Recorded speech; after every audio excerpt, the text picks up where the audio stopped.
E aí, galera, tudo bem? Hoje a gente vai começar uma sessão sobre transistores. E a primeira aula a gente vai discutir sobre o transistor bipolar. E eu vou apresentar as características desse componente, a estrutura interna, os modos de funcionamento e as equações. Então, primeiro, quando a gente vai começar a falar de transistor, vamos discutir o que são transistores, né? Transistores são dispositivos semicondutores de 3 terminais, né? Diferentemente dos diodos. E a característica que ele tem é o seguinte: a gente pode manipular a tensão à corrente entre os terminais de entrada. Neste meu exemplo aqui, os terminais de entrada são o terminal 1 e o 3, né? Então eu posso manipular a tensão V13 e a corrente 1, e com isso eu vou controlar o comportamento de saída nos terminais 2 e 3. Vou controlar a tensão V23 e a corrente I2, né? Com isso a gente pode fazer basicamente 3 funcionamentos, né? Então o transistor pode operar de 3 maneiras. A primeira ele pode operar com uma chave aberta, ou seja, a corrente I2 é 0 e a tensão V23 pode ser diferente de 0. Ele pode funcionar com uma chave fechada, né, onde a tensão V23 ali é muito próxima a 0 e a corrente é maior do que 0. Né? Ou ele pode funcionar com uma fonte de corrente controlada, né, onde a corrente I2 agora é uma função da tensão V13 ou da corrente I1. Beleza? Então todo transistor tem esses 3 comportamentos. Existem vários tipos de transistores, né? O transistor bipolar de junção é um deles e a gente vai começar essa discussão por ele.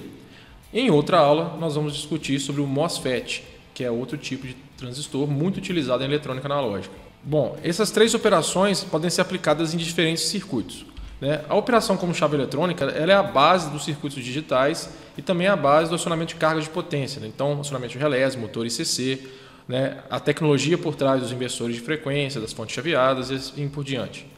Já a operação como fonte de corrente, ela é a base para amplificadores e fontes lineares. Então, quando você pensa no amplificador operacional, lá dentro tem um monte de transistor funcionando como fonte de corrente controlada. Tudo bem? Então tá. Então vamos partir para discutir como funciona o transistor bipolar de junção. Bom, o transistor bipolar de junção, né, ele é construído a partir da associação de 3 semicondutores dopados, né, do tipo N ou do tipo P. Com isso a gente pode construir 2 formas de associação. Uma delas é essa aqui, onde eu associo 2 materiais tipo N e no meio um material tipo P, fazendo o que a gente chama de um transistor NPN. Né? Os 3 terminais que a gente tem acesso aqui é o terminal de emissor, que é um material superdopado. A base, né, que é esse material diferente, ele é um cristal de silício dopado muito estreito e muito fracamente dopado. Significa que o volume de impurezas que eu injetei na base é muito menor do que o volume de impurezas que eu injetei no emissor. E por fim a gente tem o coletor, que também é um material dopado normalmente. Tranquilo? O símbolo do transistor NPN é esse aqui, né? É bom notar que existe uma seta entre a base e o emissor. Essa seta indica o sentido da junção de base-emissor, né? Da junção PN, ou seja, do diodo de base-emissor. Outra forma da gente construir um TBJ é fazer uma associação PNP, beleza? As características também são iguais, então o emissor é superdopado, a base é estreita e fracamente dopada, é a mesma coisa, né? Só muda o tipo de material que eu estou utilizando. Novamente, aqui do lado tem o símbolo elétrico do transistor PNP e a gente vê também que a seta que tem no emissor ali, ela indica o sentido da junção PN de base-emissor, ou seja, do diodo que tem entre base e emissor. Como vocês podem perceber, existe uma mudança de polaridade entre o NPN e o PNP. Joia? Bom, as 3 regiões de operação de TBJ podem ser descritas, né, a partir da polarização dessas 2 junções PN. Então, pensando aqui no NPN, a gente tem essas 2 junções, a junção de base emissor e a junção de base coletor. Né? A gente pode pensar nisso como sendo 2 diodos. Né? É importante só comentar uma coisinha aqui, porque como o emissor é muito dopado, e o coletor é menos dopado que o emissor, né? Existe uma diferença nas tensões das barreiras de potencial ali. Então a gente considera para fins práticos, né, que a junção de base emissor tem uma tensão de condução de 0,7 volts, ou seja, uma tensão de barreira de 0,7 volts, e a outra junção é 0,5, um pouquinho menor, beleza? Tá. Agora, dependendo de como eu polarizo essas 2 junções, eu posso ter esses 3 modos de operação. Então olha lá. Se eu polarizar as 2 de forma reversa, eu estou no modo que eu chamo de corte.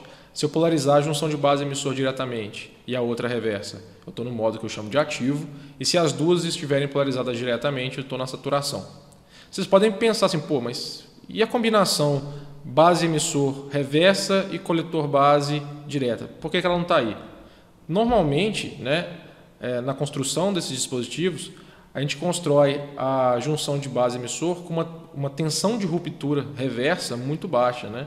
Então, se a gente for colocar ele para operar nesse modo que eu acabei de comentar, normalmente ele queima. Então, a gente tenta evitar isso, beleza? Então, a gente só tem esses 3 modos de operação mesmo e não 4.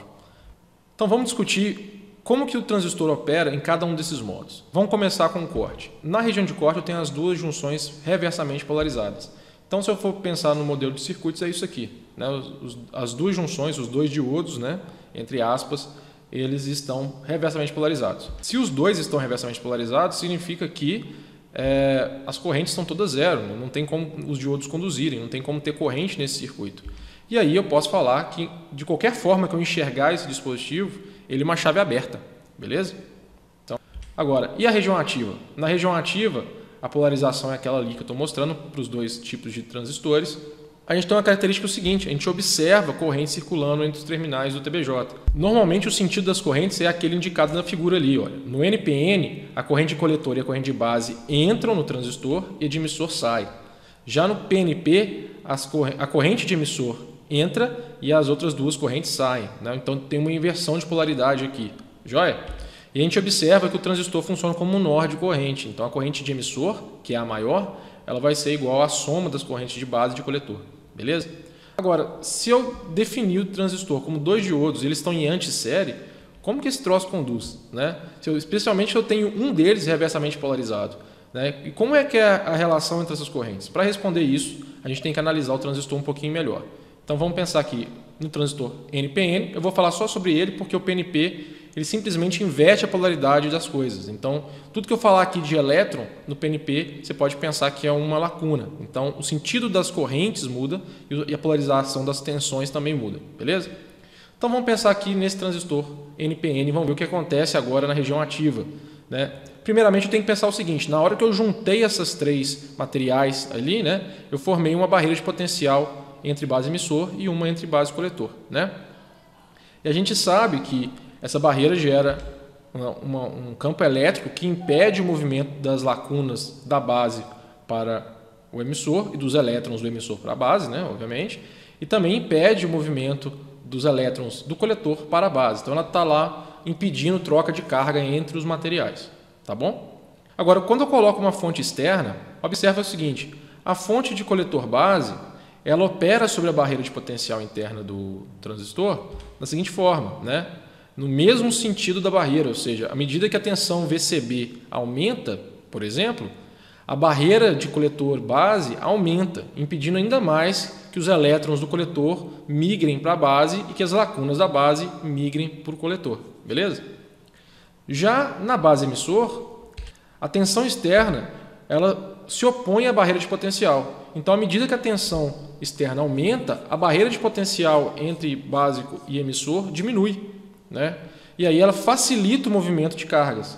E se ela chegar a ser 0,7 volts, por exemplo, né, a barreira de potencial na junção BE é eliminada, né? E aí eu posso ter movimento dos elétrons do emissor para a base. Vocês vão perceber que eu vou falar de movimento de elétrons de emissor para a base, não de lacunas de base para emissor, porque como tem uma grande diferença de dopagem, ou seja, de concentração, volume desses portadores entre os 2 materiais, você tem muito mais elétrons indo para a base do que lacunas indo para o emissor. Beleza? Então vamos pensar o que está acontecendo aqui. Ó. Então, na hora que eu fiz o VBS 07, eu venci a barreira de potencial e esses elétrons que estão ali no emissor vão começar a migrar para a base. Beleza?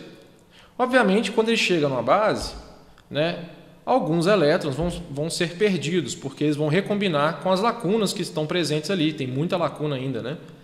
Só que, como a base é estreita e ela é fracamente dopada, significa que eu tenho uma avalanche de elétrons entrando nela, né? Eles conseguem percorrer uma certa distância e vão chegar na outra junção. Agora, quando eles chegam na junção de base-coletor, eles não são mais impedidos, eles são acelerados, né? Eles vão ser acelerados para o coletor e eles vão chegar lá, né?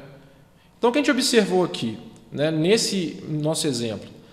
O emissor emitiu, né, por isso que ele tem esse nome, ele emitiu 5 cargas para a base. Agora, a base absorveu uma dessas cargas por recombinação e o coletor absorveu as outras 4, nesse exemplo aqui. Então, percebe que o emissor enviou uma quantidade de elétrons, alguns deles se perderam na base, mas uma grande maioria chegou no coletor. Beleza? Até porque, por isso o coletor tem esse nome, ele coleta os elétrons do emissor. Né? Agora, note que o nosso sistema aqui se desequilibrou. Né? Ele está com menos elétrons ou mais elétrons nos seus cristais do que deveria ter. E como eu tenho agora um circuito externo, a gente vai observar o seguinte, olha, as fontes vão tentar equilibrar esse sistema. A fonte VBE, você vai observar que ela vai tentar roubar esse elétron perdido na base e deixar a base agora equilibrada. Né? A fonte VCB vai roubar esses 4 elétrons aqui do coletor e deixar o coletor equilibrado. E esses elétrons roubados ali vão ser devolvidos para o emissor. Né? A gente está observando uma circulação de corrente entre os terminais do TBJ. Né? Como esse processo se repete o tempo todo, essa corrente vai ser estabelecida e vai ser mantida. A questão agora é tentar entender como que eu posso relacionar essas correntes e qual a magnitude dessas correntes. Para isso, eu vou fazer o seguinte, eu vou fazer um estudo de como que é o comportamento das correntes em função de variações de parâmetros do transistor. Então, primeiramente, eu vou levantar uma curva, que é a curva de base emissor e de base coletor. Eu vou aplicar uma tensão VCE fixa, ou seja, entre coletor e emissor, e vou variar a tensão VBE, medindo o que acontece com a corrente de base e com a corrente de coletor. Fazendo isso, eu vou observar que a relação entre a tensão de base e a corrente de base é essa aqui. Né? Se a gente pensar um pouquinho, parece muito com a curva de um diodo. Né? E, na verdade, a equação é exatamente a curva de um diodo. Né? Então, a gente pode modelar a junção de base emissor como um diodo normal, né? Um diodo 0,7 volts normal. Beleza? Agora, como é que fica a relação entre a tensão VBE e a corrente de coletor? Ué, é o mesmo tipo de relação. Lógico, a magnitude é diferente. Né? E a gente, levantando as equações, a gente consegue encontrar uma coisa muito parecida. E se a gente comparar as duas, a gente vê que existe uma relação linear, né, na maioria dos casos, né, entre a corrente de coletor e a corrente de base. E esse beta, que é essa relação linear, a gente chama de ganho DC do transistor. É um parâmetro construtivo que o fabricante fornece no datasheet. Legal? Outra coisa que eu posso fazer é o seguinte, olha, já que existe uma relação linear entre base e coletor, eu vou injetar uma corrente de base fixa e vou variar a tensão VCE. Se eu fizer isso, eu vou levantar essas curvas aqui. Cada linha dessa aí é para uma corrente de base diferente. Então, eu observo o seguinte, nessa região, né, a corrente de coletor ela tem uma pequena inclinação, mas ela fica praticamente constante, mesmo quando eu vario o VCE. Ou seja, eu tenho uma corrente constante independente da tensão. Isso é uma fonte de corrente controlada. Né? Então, o transistor bipolar na região ativa funciona como uma fonte de corrente controlada. E quem controla a corrente de coletor, né, é a corrente de base. Então, ele funciona como uma fonte de corrente controlada por corrente. Bom, então na região ativa a gente já viu, a gente tem esses dois comportamentos. Uma vez que a gente tem essas duas equações, a gente pode associar elas e levantar uma série de outras equações que podem ajudar a gente a resolver problemas. Então a gente tem relações entre as 3 correntes do transistor, beleza? Relações lineares.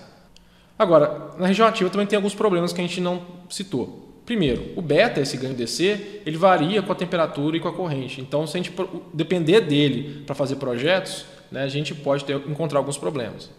Além disso, né, a gente tem um problema de ruptura da junção de base e coletor. Porque a gente tem que lembrar, durante toda essa operação, ela está reversamente polarizada.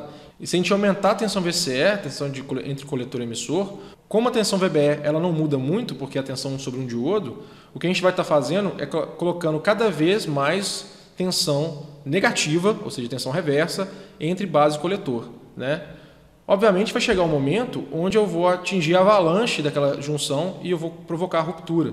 Então, se eu for traçar aquelas curvas de novo, a gente vai observar que vai ter um ponto onde a corrente IC deixa de ser praticamente constante e dispara. Só que nesse momento, o transistor normalmente queima. Então, normalmente a gente tenta projetar o nosso circuito para não operar nunca próximo dessa tensão VCE de ruptura. Né? Essa tensão também está definida pelo fabricante no datasheet. Beleza? Bom, e agora falta falar da região de saturação, que é quando as duas junções estão diretamente polarizadas.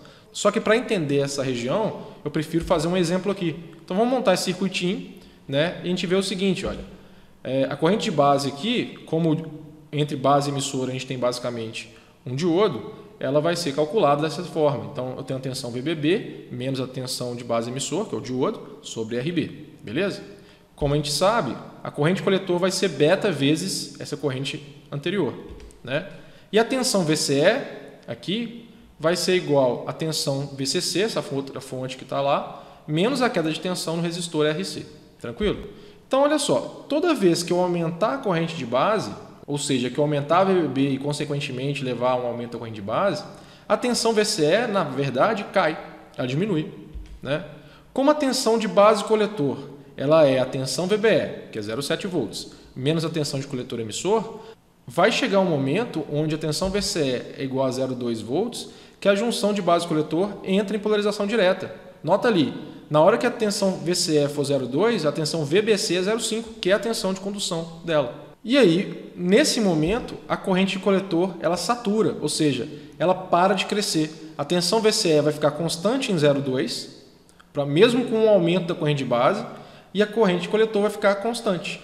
Ou seja, nesse momento eu perco a relação entre as correntes. A corrente de coletor fica saturada no valor fixo, que a gente chama de cessate, e a corrente de base pode aumentar à vontade, que não vai fazer a menor diferença.